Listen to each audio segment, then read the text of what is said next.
Voter তালিকায় কারচুপির অভিযোগে আগেই সরব তৃণমূল কংগ্রেস। সেই ভোটার তালিকা সংশোধনের আড়ালে কি এনআরসি? চাঞ্চল্যকর অভিযোগ মুখ্যমন্ত্রী মমতা বন্দ্যোপাধ্যায়ের। নাম তুলতে ভোটারকে দিতে হবে ডিক্লারেশন। বছর শেষে বিহার ভোটের আগে এমনই নির্দেশ নির্বাচন কমিশনের, আর এই নিয়েই সরব মুখ্যমন্ত্রী মমতা বন্দ্যোপাধ্যায়। ইলেকশন কমিশন থেকে দুটো লেটার, যদিও এটা বিহারকে কেন্দ্র করে এটা দিয়েছে, কিন্তু it will be applicable for all. আমাদের যেটা দেখছি খুব আপত্তিজনক, ডিক্লারেশন ফর্ম করেছে একটা। কোশ্চেনটা হচ্ছে, বলছে অ্যানেক্সচার ডিতে declaration form, I was born in India between 1/7/1987 and 2/12/2004। মানে 1947 সাল থেকে কোনো কাউন্ট হবে না। আমার মাথায় কিছু ঢুকছে না। ডকুমেন্ট যেগুলো দিতে হবে, বাবা মায়ের বার্থ সার্টিফিকেটও দিতে হবে। এটা কি হচ্ছে? এতে অনেক ঘাবলা আছে, মানে স্ক্যাম আছে। বিহারটা তো আসলে বিজেপির গভর্নমেন্ট কিছু করবে না, but for Bengal this is they are targeting actual Bengal. But Election Commission cannot do it unilaterally without talking to the political parties. Bihar আসলে অজুহাত, আসলে বাংলাকে টার্গেট করার অভিযোগ মুখ্যমন্ত্রীর। बंगाल बहाना है और बंगाल को रुकना है, लेकिन वो कुछ नहीं कर पाएगा।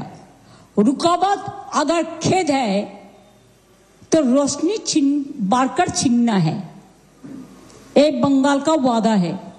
দীঘায় দেব দর্শন, রথযাত্রা, লোকারণ্য, মহা ধুমধাম। জগন্নাথ ধাম উদ্বোধনের পর প্রথমবার এবার দীঘায় রথযাত্রা, এবং তা ঘিরে রীতিমতো জমজমাট হয়ে রয়েছে সৈকত শহর। এখন চারিদিকেই শুধু জয় জগন্নাথ মন্ত্র। সকাল 9টা থেকে রথযাত্রার উপাচার শুরু হয়ে যাবে, এবং এই মুহূর্তে আমাদের সঙ্গে সেখান থেকে সরাসরি রয়েছেন আমাদের প্রতিনিধি আবিরের সঙ্গে কথা বলবো। আবির, 9টা বাজতে আর মাত্র কিছুক্ষণ বাকি রয়েছে। এই মুহূর্তে সেখানে কিরকম ছবি, কিরকম শেষ মুহূর্তের প্রস্তুতি?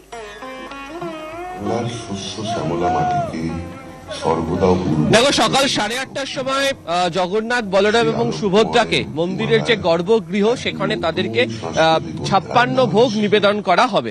ইতিমধ্যেই হচ্ছে যে রথ তুমি দেখতে পাচ্ছ, এটি হচ্ছে বলরামের রথ তালধ্বজ, মাঝেরটি সুভদ্রার রথ রয়েছে, এবং একেবারে শেষে জগন্নাথের রথ নন্দীঘোষ রয়েছেন। সেখানে ইতিমধ্যেই যে প্রসাদ বা ভোগ তা ইতিমধ্যেই তোলা হয়েছে, এবং এই রথে যে ভোগ যাবে একেবারে মাসির বাড়ি পর্যন্ত, সেটা হচ্ছে শুকনো প্রসাদ বা শুকনো ভোগ। এখানে 16 থেকে 18টি করে মিষ্টি রয়েছে, তার মধ্যে খাজা, গজা, প্যাঁড়া, সন্দেশ বিভিন্ন রকমের রাখা হয়েছে। এখান থেকে প্রথমেই কিছুক্ষণ বাদে, অর্থাৎ 9টার সময় পাহান্ডি বিজয় উৎসব শুরু হবে। সেই পাহান্ডি বিজয় উৎসব শুরুতে প্রথমে সুদর্শন চক্রকে মন্দির থেকে বাইরে নিয়ে আসা হবে, এবং উপাচার বলছে বা নিয়ম বলছে যে সুদর্শন চক্রকে নিয়ে আসা হয় এই কারণেই, কার্যত তিনি যে নিরাপত্তার যে ব্যবস্থা তিনি নাকি সেটিকে দেখে নেন। এরপরেই হচ্ছে প্রথমে নিয়ে আসা হবে হচ্ছে সুভদ্রাকে, তারপরে নিয়ে আসা হবে হচ্ছে জগন্নাথ দেবকে, এবং তারপরে নিয়ে আসা হবে হচ্ছে বলরামকে। যদিও রথের রশিতে প্রথম টান বলরামের রথেই পড়বে, এবং 9টা থেকে প্রায় 9:30 থেকে 10টা পর্যন্ত পাহান্ডি বিজয় যে উৎসব, সেই পাহান্ডি বিজয় উৎসব চলবে। তোমাকে আমি শুরুতেই সকালবেলা বলছিলাম, এটি এমন একটি উপাচার বা উৎসব যেখানে আনন্দ এবং ভক্তির সাথে গর্ভগৃহ বা যে বেদি হয় সেখান থেকে মূর্তিকে নিয়ে আসা হয় এবং রথে অধিষ্ঠিত করা হয়। দীঘার মন্দিরের মধ্যে কাঠের মূর্তিও রয়েছে, তা নিম কাঠের, যেটাকে দারু ব্রহ্ম মূর্তি বলা হয়। অপরটি রয়েছে হচ্ছে পাথরের মূর্তি। পাথরের যে মূর্তি বা বিগ্রহ তা মন্দিরের মধ্যেই থাকবে, নিম কাঠের যে বিগ্রহ বা যে মূর্তি তাই রথে বসিয়ে নিয়ে যাওয়া হবে। এবং এই রথে অধিষ্ঠান হয়ে যাবার পর যে মূল যে আজকের যে পুজোর অনুষ্ঠান তা এখানেই হবে। যখন মাসির বাড়িতে গিয়ে পৌঁছবে, সেখানে ফের জগন্নাথ, বলরাম, সুভদ্রাকে 56 ভোগ নিবেদন করা হবে, এবং আজকে থেকে একেবারে উল্টো রথ পর্যন্ত আলাদা করে সেখানে 9 জন পাচককে নিয়োগ করা হয়েছে, যারা মাসির বাড়িতে প্রত্যেকদিন ভোগ নিবেদনের কাজ করবেন, এবং এছাড়া সেখানে অন্ন মহোৎসবও পরিচালনা করা হবে। এখানে এসে পৌঁছানোর পর যে পূজার অনুষ্ঠান চলবে তা দুপুর 12টা থেকে 1টা পর্যন্ত। 2টোর সময় মুখ্যমন্ত্রী এসে উপস্থিত হওয়ার কথা, 2:30টার সময় হচ্ছে রথের রশিতে টান পড়বে, এবং বিকেল 4টে থেকে 4:30 পর্যন্ত এই রথের রশি ধরে টান দিয়ে মাসির বাড়ি পর্যন্ত এই রথযাত্রা সম্পূর্ণ করা হবে। যারা রথ পরিচালনার কাজে যে সংযুক্ত তারা বলছেন যে গতকাল রাতেই যখন মন্দির থেকে বাইরে এই রাস্তাতে রথ নিয়ে আসা হয় এবং এখান থেকে রথের টান একেবারে সোজা 1 কিলোমিটার দূরে মাসির বাড়ি পর্যন্ত চলবে এবং আজকে যে সংখ্যক মানুষজন এখানে ভিড় হবে বলে তারা মনে করছেন সেই অনুযায়ী সকাল থেকে যে পুলিশি ব্যবস্থা তাও যথেষ্ট চোখে পড়ছে। প্রচুর পুলিশ ইতিমধ্যে মোতায়েন করে দেওয়া হয়েছে।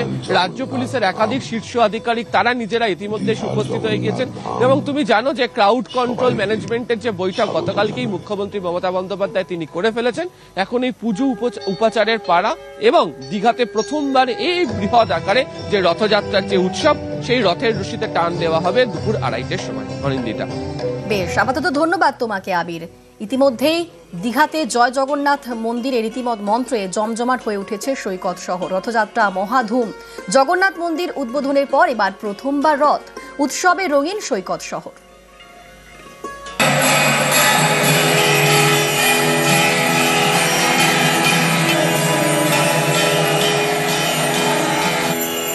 স্নানযাত্রার পর অনবসর পর্ব শেষ। 15 দিন পর ফের দেবদর্শন। শুক্রবার রথযাত্রা। দীঘায় জগন্নাথ মন্দির উদ্বোধনের প্রথম রথ। জমজমাট সৈকত শহর।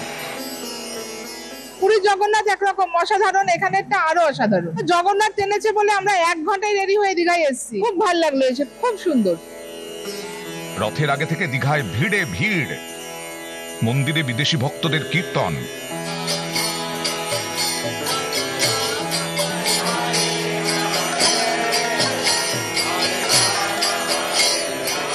পুরীতে যেতাম আর এখানে দীঘার কাছাকাছি হয়েছে জগন্নাথ ধাম, ওই জন্য রথ দেখতে এখানে এসেছি। ভালো লাগছে, অনেকখানি জায়গা নিয়ে অনেক খোলামেলা জায়গা, ভালোই লাগছে।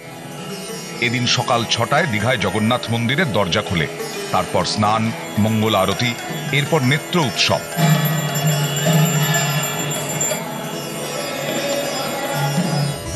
জগন্নাথ দেবকে দেওয়া হয় ভোগ, খিচুড়ি, ভাজা, ডাল, শুক্তো, মোচার তরকারি, পটলের তরকারি, বৈতালের ঘন্ট, মিষ্টি, পায়েস সহ 56 ভোগ।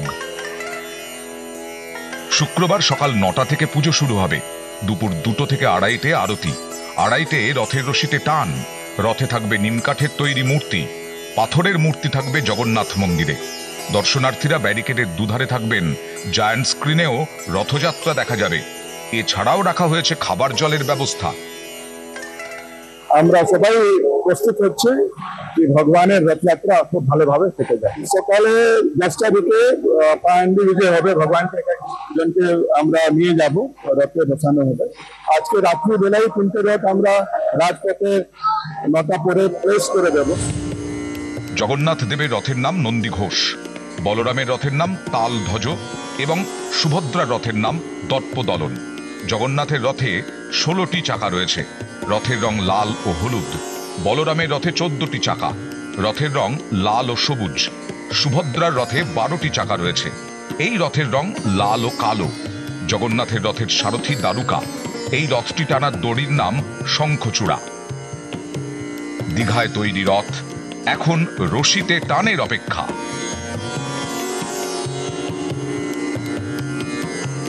নিউজ 18 বাংলা।